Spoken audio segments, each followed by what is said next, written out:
democratic of him, is it? No, but it's on brand. Allied destroyer joining squadron, deploying Helldiver to combat zone. For managed democracy. Today the light of liberty will grace the skies of this world once more. Do you ever stop to take a look back at the past? Sometimes I like to take a stroll down memory lane, recalling moments both good and bad. I believe it's important to always look at the past to see how far you've come, and in doing so, you will know what direction you want to take next. As a gamer, I played a lot of games. There are a lot of titles in my library that are one and done, and some that I just put down after 30 to 40 minutes of playing. There are some games that I can recall that I had a good time playing. And today, I look back at those games with some bemusement. What did I ever see in them? And that got me thinking, why don't I ever go back to those games? Now, I'm not here to pick at low-hanging fruit.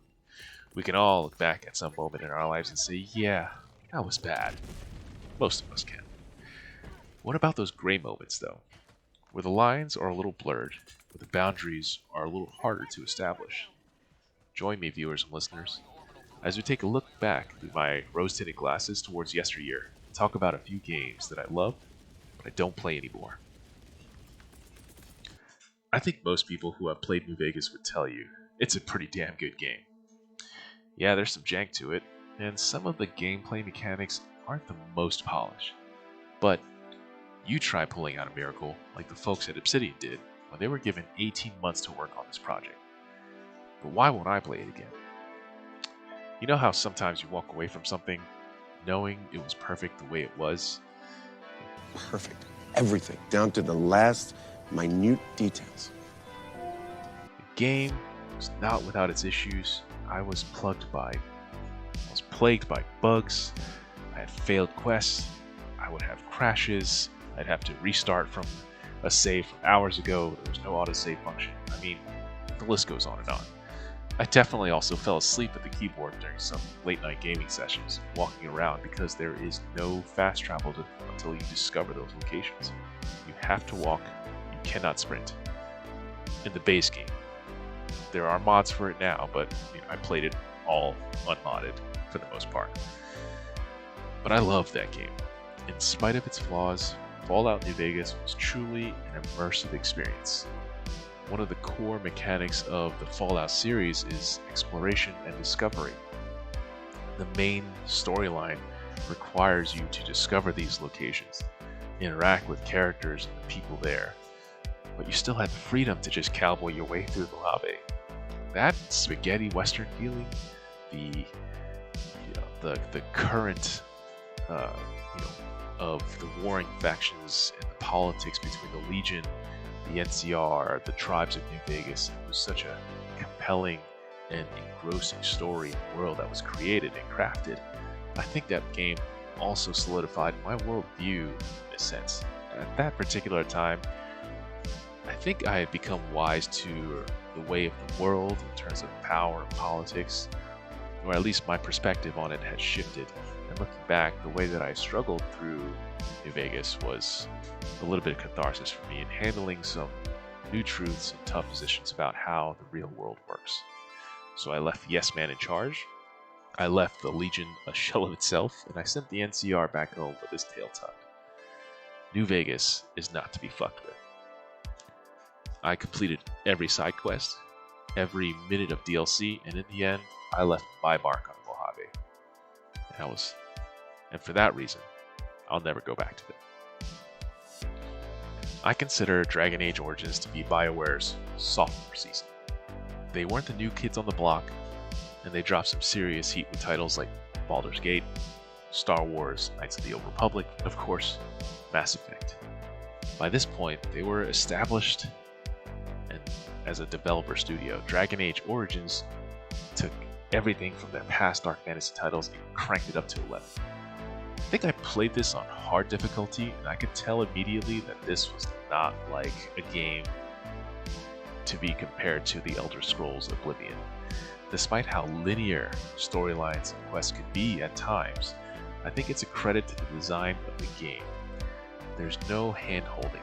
You're dropped into this vast, beautiful fantasy world filled with life and character. When I think about this game in comparison to my experience with The Elder Scrolls Oblivion, I think Dragon Age is really the superior product. It's not open world, but BioWare has always given weight to the player choice, and the decisions that you make in Dragon Age Origins can have drastic and far-reaching consequences. You gonna carry that weight, cowboy? Then there's the writing. The writers from this era of BioWare were absolute masters of their craft. They weave together such a tale and have you confront issues of race, class, morality and ethics, honor, and so many other philosophical puzzles that this game is more than just a tactical, click-heavy real-time strategy game. To me, Dragon Age Origins is a masterpiece. I dove into this game and I explored every inch of Ferelden that I could. I ferreted out every close secret that I could, made friends, made enemies, lost friends. Experienced betrayal of the highest order, and once again left no stone unturned. I wanted to 100% this game or die trying. Well, I lived, and I came pretty close to that 100%. In the end, I felt like the hero the game made you out to be. They give you agency and complete discretion to drive the story the way you want it. It was such an effort, and I felt a bit like Frodo Baggins at the end. I just wanted to rest. My journey, my battle, my task was complete. If you ask me what phrase will trigger any gamer out there, I'd say it's either your mom or get good.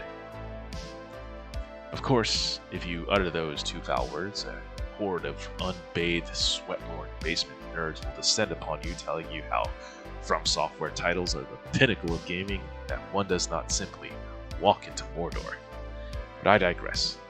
We're talking about the games here, not necessarily the culture that they've inspired. Some of which is good, some of which is, could be a little better. Bloodborne was the first title of this Souls series that I dove into, with Demon Souls and Dark Souls 3 being the other two that I played. I enjoyed Bloodborne the most out of those three experiences. It was a little faster paced than the Souls titles, and it's got gunplay as well. In addition, Bloodborne's story and setting is a wonderful mix of Lovecraftian and contemporary dark fantasy. I think the more urban setting resonated with me more than the medieval styles of the other Souls titles. I think Bloodborne also having some of its own world building, its own characters, and story gave it a sense of uniqueness that was different. You knew it was a separate world from Dark Souls. I felt like I missed out on not playing Souls 1 and 2. But with that being said, at this point I've walked away from the Souls titles. For one, I completed several playthroughs of Bloodborne and Dark Souls 3. I tried different builds and explored different pathways and tried to ferret out some secrets, which was really thanks to the help of some really fantastic online guides. And more importantly, at some point, the variety kind of ran out. All in all, the game becomes a bit too predictable, which is only natural if you're a veteran of these games. In terms of Bloodborne, I even went through the Chalice dungeons in an effort to find new challenges and exotic items. Now, the get good part. This game was one of the most challenging gaming experiences I've ever had. The game pushed me well beyond my limits. It made me aware of my bad habits, and it helped me think on my feet. In a way, it was truly the ultimate proving ground. It put every inch of my gaming abilities to the test, and I felt I answered the challenge it presented. I'm not disappointed with this game at all. Bloodborne delivered time after time. It left me satisfied overall. While there's probably a few things I haven't found, pretty happy with the experience that I left off with. Thanks for listening to me ramble today. I hope you enjoyed this little segue into my gamer history. I recall immense satisfaction when I finished each playthrough. Were they perfect? Probably not, but I think these games, I don't have a real critical perspective of them in terms of a review. To me, they were perfect. They sit in my Hall of Fame, immortalized forever by the experience I had with each title and how they shaped me as a gamer. So thanks again for visiting my channel. If you like this content, subscribe and click that notification bell so you'll always know when my latest videos drop. Your support means everything to me as I continue to grow my channel. And please check the description for links to local charities that could use some support. So thank you once again for stopping by. Have a good one, y'all.